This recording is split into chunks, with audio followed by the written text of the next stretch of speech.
Hello दोस्तों, मैं हूं आपका बेयर विकास। आप सबका स्वागत करता हूं मेरे चैनल में जिसका नाम है इन्फो बेयर।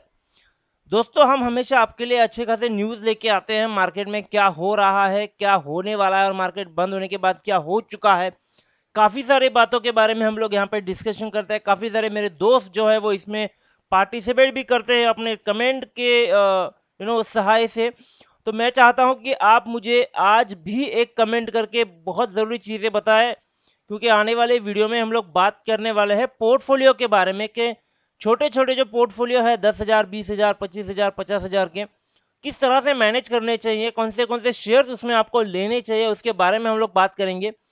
जो स्टार्टअप है वो किस तरह से कर सकते हैं अपना करियर इसमें, या फिर किस तरह से इन्वेस्टमेंट है जो कॉलेज स्टूडेंट्स है वो स्टार्ट कर सकते हैं इसमें। छोटे छोटे अमाउंट को लेके आप जो है अपना पोर्टफोलियो बिल्ड करना शुरू कर सकते हो।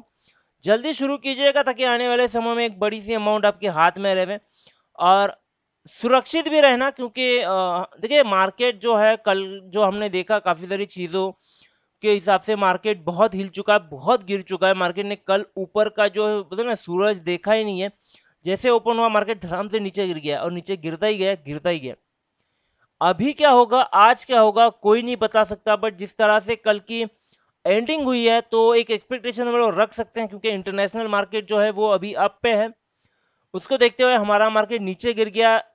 कुछ लोग बोल रहे हैं कि गवर्नमेंट के हिसाब से जो अभी पैकेजेस डिक्लेयर हुआ है वो सही नहीं है, गलत तरीके से या फिर गलत सेक्शंस में वो जो है वो अलर्ट हो चुके हैं। जहाँ पे ज़रूरत थी वहाँ पे कुछ मिला नहीं है। और ये तो सब जानते हैं किसी को कुछ नहीं मिला है, बट फिर भी गवर्नमेंट ने दिया है, वो तो दिया हुआ है। गवर्नमेंट के हिसाब से तो काफ़ी चीज़ें, सारी चीज़ें जो है उन्होंने दी हुई है। हमें नहीं मिला कोई दिक्कत नहीं है, हमेशा गवर्नमेंट की तरफ से कुछ मिलता ही नहीं है तो वो अलग बात है। तो आज हम लोग इसी की तरह की एक और पॉसिबली बैड न्यूज़ बोल सकते हैं इसको, हम लोग उसके बारे में आज बात करने वाले हैं। शायद एक न्यूज़ आपके कानों में अभी तक नहीं पड़ी है, बट जैसे ही वेदांता की डीलिस्टिंग हुई है वीक के बाद और एक कंपनी डीलिस्ट कर रही है अपने आप को। ये एक न्यूज़ है। यूनाइटेड स्पिरिट इस कंपनी का नाम है, जो बहुत सारे लोगों की एक फेवरेट कंपनी रह चुकी है, इंक्लूडिंग मी। मेरे पास भी यूनाइटेड स्पिरिट्स के काफ़ी सारे शेयर्स हैं। जैसे सबके पास आईटीसी के शेयर होते हैं, वैसे ही मेरे पास भी यूनाइटेड स्पिरिट्स के भी शेयर्स हैं। तो एक चीज़ यहाँ पे दोस्तों बात करने वाली ये है कि अभी इसी तरह से कंपनीज अगर डीलिस्ट होती रही तो ये कोई छोटी मोटी कंपनीज नहीं है। वेदांता एक बहुत बड़ी कंपनी थी और यूनाइटेड स्पिरिट भी एक बहुत बड़ी कंपनी है जिसमें काफ़ी सारे लोगों की इन्वेस्टमेंट अटकी हुई है। अभी तो फिलहाल ये न्यूज़ जस्ट स्टार्ट हुई है। इसके आगे क्या होने वाला है ये भी हम लोग जानेंगे स्टेप बाय स्टेप। क्या करना है अभी इस टाइम पे वो भी हम लोग जानेंगे। पैनिक नहीं होना है। पहली बात तो मार्केट खराब है, कंपनी डीलिस्ट हो रही है, सिचुएशन बहुत ही खराब है। रिटेल इन्वेस्टर्स को अपने कान खुले रखने, अपनी आंखें खुली रखनी है। कुछ भी हो सकता है। ये मार्केट गिरना ये कंपनी के लिए आज बहुत अच्छी चीज़ हो रही है, क्योंकि जिस तरह से कंपनी डीलिस्टिंग के बारे में बात कर रही है तो हमारा पैसा यूज़ करके कंपनी बड़ी तो हो गई है, लेकिन ये बड़ी हुई कंपनी को अभी हमारी ज़रूरत नहीं है। तो ये क्लियर पिक्चर हमारे सामने निकल के अभी आ रहा है कि रिटेल इन्वेस्टर को यहाँ पे कहीं ना कहीं पे बहुत मेजर फटका जो है वो पड़ने वाला है। तो बेटर है अपने आंख नाक कान सब खुले रखें, न्यूज़ पे ध्यान दें।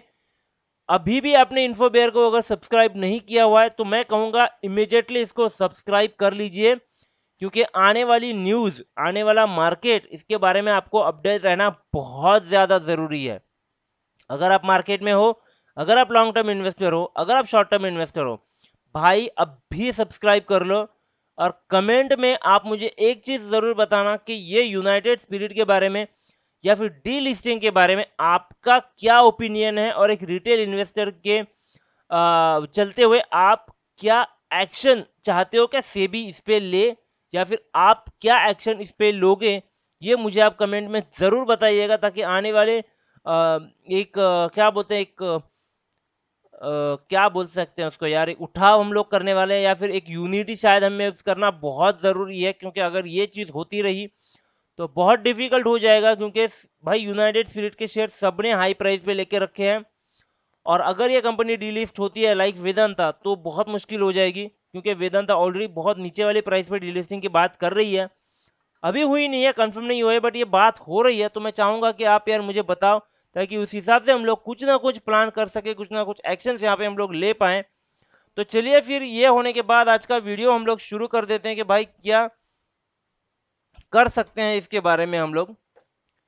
यूनाइटेड स्पिरिट माइट गेट रीलिस्टेड, क्या हो सकता है, क्या करने चाहिए, उसके बारे में बात शुरू करेंगे।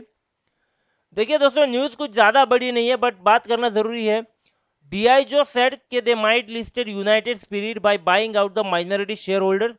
जैसे वेदांता कर रहा था same process United spirit follow करना चाहता है। वो माइनॉरिटी शेयर होल्डर के सारे शेयर्स अभी बाय करना चाहता है ताकि वो एक बड़ी पोर्शन का मालिक बन सके। अभी 56% कुछ होल्ड करके रखा हुआ है कंपनी ने, तो उससे ज़्यादा होल्ड करना बहुत ज़रूरी है कंपनी के लिए। जैसे हमने अभी देखा था कि वेदांता रिसोर्स लिमिटेड जो है, उन्होंने उनका जो आर्म है वेदांता लिमिटेड, उसको उसके कॉरपोरेट एक्शन को एक्सेलरेट करने के लिए, यानी स्ट्रक्चर रिस्ट्रक्चरिंग के लिए जो है वो कंपनी प्राइवेट करने की एक बात छिड़ी हुई है। उसी के चलते अभी ये दूसरा होगा एक डीलिस्टिंग वाला पार्ट। तो अभी यूनाइटेड स्पिरिट भी उसी को फॉलो करने की कोशिश कर रहा है कि पैंडेमिक के चलते प्राइजेस बहुत कम है, भाई खरीद लो, अभी बहुत सुनहरा मौका है। और अभी यूनाइटेड स्पिरिट अगर ये चीज़ कर लेता है तो ट्रस्ट में मेरे भाइयों, इसके बाद जो है बहुत सारी कंपनी जो है ये इसके बारे में सोचेंगी और ये बहुत डिफिकल्ट हो जाएगा रिटेल इन्वेस्टर के लिए, क्योंकि अभी बेच भी नहीं सकते क्योंकि मार्केट बहुत खराब चल रहा है। यूनाइटेड स्पिरिट के प्राइजेस जो है दोस्तों अप्रॉक्स पिछले 3-4 महीने से जो है 25% तक नीचे आ चुके हैं। और ये 25% एक बहुत बड़ी अमाउंट हो जाती है इसका। ये तो हमारा प्रॉफिट मार्जिन होता है जब हम लोग बुक करते हैं शेयर। तो मेरा तो 25% होता है कि कम से कम शेयर अगर 25% बढ़े तो मैं इसको बेच दूँ। तो ये 25% ऑलरेडी गिर चुका है। तो अभी ये कंपनी का फेवर में चल रहा है सब कुछ, जो भी है अपने फेवर में अभी कुछ भी नहीं चल रहा है। देखिए अभी बात कर लेते हैं यूनाइटेड स्पिरिट। जो मेरे भाई लोग हैं जिनको नहीं पता यूनाइटेड स्पिरिट क्या करती है, उसका बेसिकली स्ट्रक्चर क्या है, कंपनी का बिजनेस क्या है, तो मैं उनको एक बता दूं। यूनाइटेड स्पिरिट जो है वो अल्कोहल बनाती है, जिसे हम लोग दारू बोलते हैं, वो बनाती है। और ये वर्ल्ड सेकंड में आती है, सेकंड वर्ल्ड लार्जेस्ट प्रोड्यूसर है। और वॉल्यूम के हिसाब से इतनी ज़्यादा जो है स्पिरिट ये लोग बनाते हैं। सब्सिडरी है ये कंपनी डाइजियो कंपनी की। डाइजियो कंपनी के बारे में भी बात करेंगे। यूएसएल जो है ये 37 कंट्रीज में अपना प्रोडक्ट जो है वो एक्सपोर्ट करती है। तो आप एक एज्यूम कर लिए 37 कंट्रीज का एक्सपोर्टर होना एक बहुत बड़ी बात है। तो एक एज्यूम कर लीजिए बिजनेस कंपनी का कितना बड़ा होगा। डाइजियो के बारे में बात करते हैं दोस्तों। डाइजियो एक ब्रिटिश इंटरनेशनल कंपनी है। लंदन में हेडक्वार्टर्स है, इनके ऑफिस 6 कॉन्टिनेंट्स में है। दुनिया में 7 कॉन्टिनेंट्स है और इनके 6 कॉन्टिनेंट्स में ऑफिस है। तो सोच लीजिएगा कंपनी का जो एक्सपेंशन है वो कितने बड़े लेवल तक हो चुका है। ये फर्स्ट मतलब सबसे बड़ी जो है लिकर एक्सपोर्टर कंपनी थी, बट जब से 2007 में चाइना की जो कंपनी है उसने उसे टेक ओवर कर लिया, मतलब टेक ओवर मतलब सरपास कर लिया। सरपास करने के बाद ये कंपनी अभी सेकंड लार्जेस्ट हो चुकी है। इसके ब्रांड्स के बारे में अगर हम लोग बात करेंगे तो सिमेरोफ करके एक उड़का आता है, उसकी ये कंपनी है। जॉनी वॉकर तो सबको मालूम है। बेजली है और जेनेसिस है। जेनेसिस भी मेरे ख्याल से जिन है शायद। तो ये बहुत ही फेमस ब्रांड्स है, दारू के बहुत ज़्यादा लेवल पे बिकते हैं ये ब्रांड्स। तो ये बात होती है। देखिए बहुत बड़ी कंपनी है, बहुत बड़े ब्रांड्स है, बहुत शेयर होल्डर्स है काफ़ी ज़्यादा, बहुत बड़ा बिजनेस है। अगर ऐसी कंपनी डिलिस्ट हो जाती है तो यार ये छोटी मोटी कंपनी, कल तो हम लोग मतलब मेरे ख्याल से कल तो रिलायंस भी सोचेगा कि भाई मैं डिलिस्ट कर दूं। और कहीं ना कहीं पे मुकेश अंबानी भी यार शेयर्स बाय करने के पीछे लगे हुए हैं। तो ये एक चीज़ है, सस्ते में मिल रहा है, कौन नहीं खरीदना चाहेगा।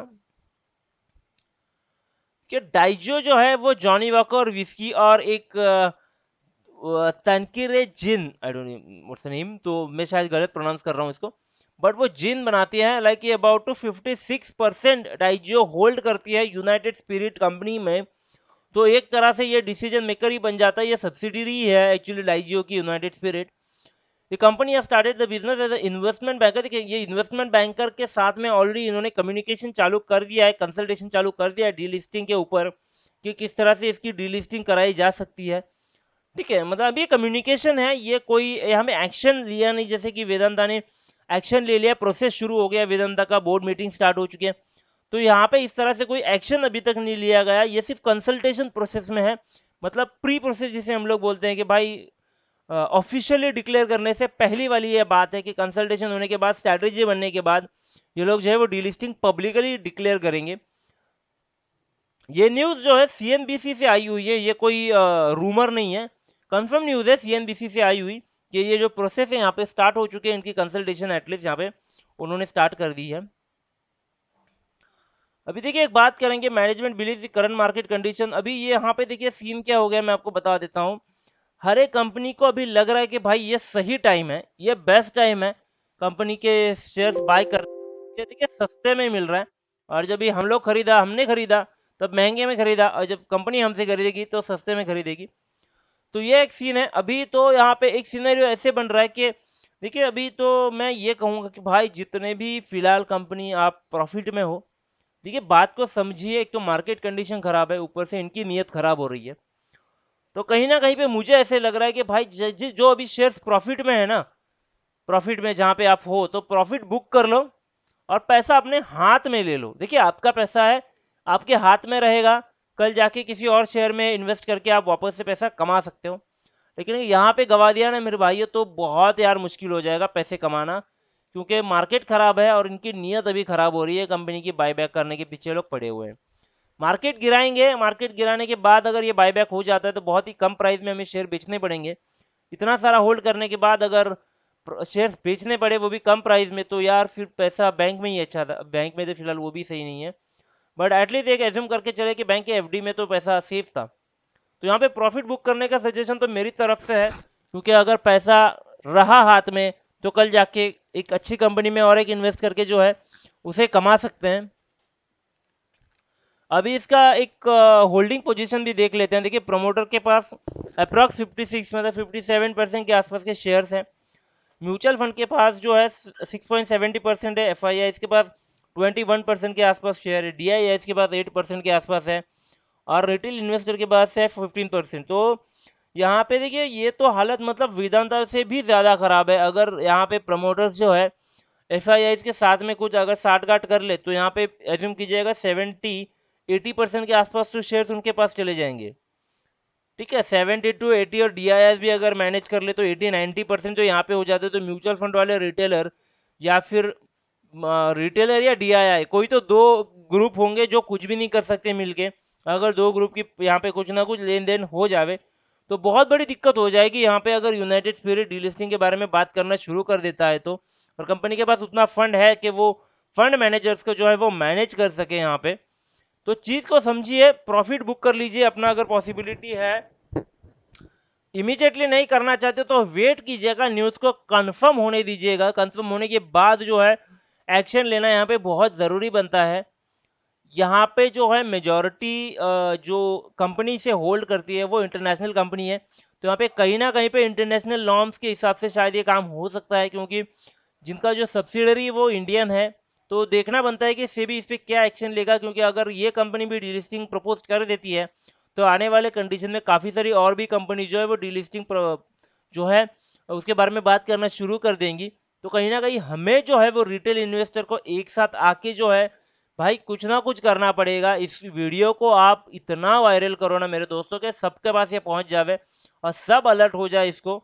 अलर्ट होने के बाद जो है यूनिटी बन सकती है, और यूनिटी बनने के बाद हम लोग कहीं ना कहीं पे जो है एफ आई आईज और चल एफ आई आईज के ऊपर नहीं बट डी आई के ऊपर कहीं ना कहीं एक छोटा सा प्रेशर जो है वो बना सकते हैं, या फिर सेबी के ऊपर कहीं ना कहीं पे एक अलर्ट हम लोग दे सकते हैं कि भाई ध्यान दो, यहाँ पे चीज़ें गलत तरीके से हो रही है। अपने आप को बचाने के लिए दोस्तों आज वो टाइम है कि आपको एक्शन लेना बनता है, आपको एक्शन लेना बहुत ज़रूरी है। मैं चाहूँगा आप मुझे कमेंट में ज़रूर बताओ कि आप अपने एंड से क्या एक्शन लोगे, क्या करना चाहते हो, क्या करना चाहिए, आपके दिमाग में क्या चल रहा है। कमेंट में मुझे ज़रूर बताइएगा। अगर दोस्तों ये बहुत इंपॉर्टेंट है, अगर अभी भी इन्फोबेयर को आपने सब्सक्राइब नहीं किया हुआ है तो सब्सक्राइब ज़रूर कीजिएगा, बेल आइकन को क्लिक ज़रूर कीजिएगा। बहुत मेहनत करके आपके लिए ये सब खबर हम लोग लाते हैं, बहुत स्टडी करना पड़ता है। आने वाले कुछ दिनों में पोर्टफोलियो के बारे में बात करेंगे। 10,000 का, 15,000 का पोर्टफोलियो या 20-25 हज़ार का, 10 लाख का, 20 लाख का पोर्टफोलियो कैसे होना चाहिए उसके बारे में बात करूंगा। अपना खुद का पोर्टफोलियो में मैं ज़रूर शेयर करूंगा, बट अभी इस पैंडेमिक में नहीं, क्योंकि पैंडेमिक में सबके पोर्टफोलियो लाल पड़े हुए हैं तो दिखाने में मज़ा नहीं आएगा। तो बहुत ही जल्दी इस बारे में बात करेंगे दोस्तों। शेयर कीजिएगा, सब्सक्राइब कीजिएगा और जुड़े रहिएगा इन्फोबेयर के साथ में। यही से अलविदा लेता हूँ दोस्तों। Thank you very much.